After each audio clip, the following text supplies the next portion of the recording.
కూటమి ధర్మంలో ఒక విచిత్రమైనటువంటి పరిణామం చోటు చేసుకుంది.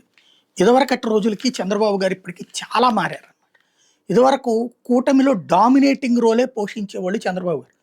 ఎందుకంటే అప్పుడున్న ప్రతి కూటమిలో కూడా తెలుగుదేశం కారణంగా ఆ కూటమి అధికారంలోకి వచ్చేది. Like United front, national front, NDA 1. Telugu Desam లేకపోతే ఆ ప్రభుత్వం లేదు, వాళ్ళ సంఖ్య లేకపోతే. అది 15 మంది ఉన్నారా, 20 మంది ఉన్నారా, 30 మంది ఉన్నారా అన్నటువంటిది పక్కన పెడితే.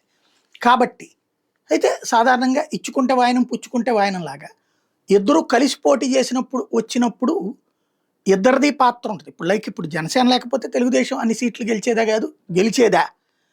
అదే సందర్భంలో మా వల్లనే జనసేన గెలిచింది అని ఎట్లయితే అనుకుంటున్నారో, ఆ 21 సీట్లైనా వచ్చినాయి, పవన్ కళ్యాణ్ అయినా గెలిచారు అన్నట్టు. అట్లాగే అప్పుడు కూడా అంతే. బీజేపీ వాళ్ళు మేము లేకపోతే చంద్రబాబు గెలిచేవాడా అనేటటువంటిది ఉండేది 99 ఆ టైంలో. కాకపోతే అంత ఇది ఉన్నా సరే కేంద్రంలో పూర్తి బలం లేదు కాబట్టి బీజేపీకి, కూటమి దీని మీదనే కాబట్టి ఖచ్చితంగా తెలుగుదేశం అవసరం ఉండేది, డామినేషన్ రోలే ఉండేది. 2014లో నుంచి ఒక మార్పు వచ్చింది. ఏంటయ్యా అంటే అప్పుడు అసలు పూర్తి బలం బీజేపీకే వచ్చేసింది. కాబట్టి అంత పెద్ద పాత్ర పోషించాల తెలుగుదేశం పార్టీ. ఈవెన్ మోడీ అట్లాంటి ఛాన్స్ కూడా ఇవ్వలేదు.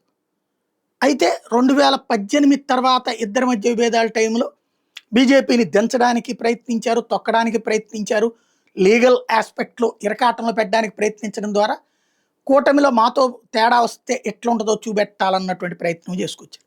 బట్ ఇప్పుడు సీన్ కట్ చేస్తే కూటమికి వాస్తవంగా ఈ ట్రిప్ అయితే మాత్రం చంద్రబాబు నాయుడు లేకపోతే అక్కడ ప్రాబ్లమే, పడిపోదు ప్రభుత్వం. ఈ సీట్లు లేకపోతే ప్రమాదం, నో డౌట్. అలాంటి సిచ్యుయేషన్లో సాధారణంగా డామినేటింగ్ రోల్ ఆశిస్తారు. కానీ ఈ దఫా కూటమిలో ఉన్న ముగ్గురు పట్ల ఇదివరకు కమ్యూనిస్టులతో కూటమి గట్టి ఉన్నటువంటి సందర్భంలో వాళ్ళకి ప్రభుత్వంలో ఛాన్స్ ఇచ్చేవాళ్ళు కలిసి గెలిచినటువంటి సందర్భంలో. బీజేపీతో ప్రభుత్వంలో ఇవ్వలేదు అప్పుడు 99లో. 2014లో ఇచ్చారు ప్రభుత్వంలో 2 మంత్రివర్గాలు. ఈ సభ ఒక మంత్రే ఇచ్చిన బీజేపీతోనూ జాగ్రత్తగా ఉంటున్నారు. కార్యక్రమాలకి మాధవ్ని పిలుస్తుండడం కావచ్చు, బీజేపీ వాళ్ళతో. స్వయంగా చంద్రబాబు గారు నిజమైన కూటమి ధర్మాన్ని పాటిస్తున్నారు. అట్లాగే పవన్ కళ్యాణ్కి నిన్న ఆ ఇబ్బంది అనుకున్నప్పుడు వెళ్ళి కలవటం కానీ, తద్వారా ఈ దఫా బాబు కూటమి పరిపాలన, అదే కూటమి ధర్మం ఎలా ఉండాలి, ఆ కూటమిలో పెద్దన్న పాత్రలో ఎంత బాధ్యతగా మెలగాలి, అహంకారంతో కాకుండా అన్నటువంటి ధోరణిని చూపెడుతున్నారు. అప్రిషియేట్ చేయాలా.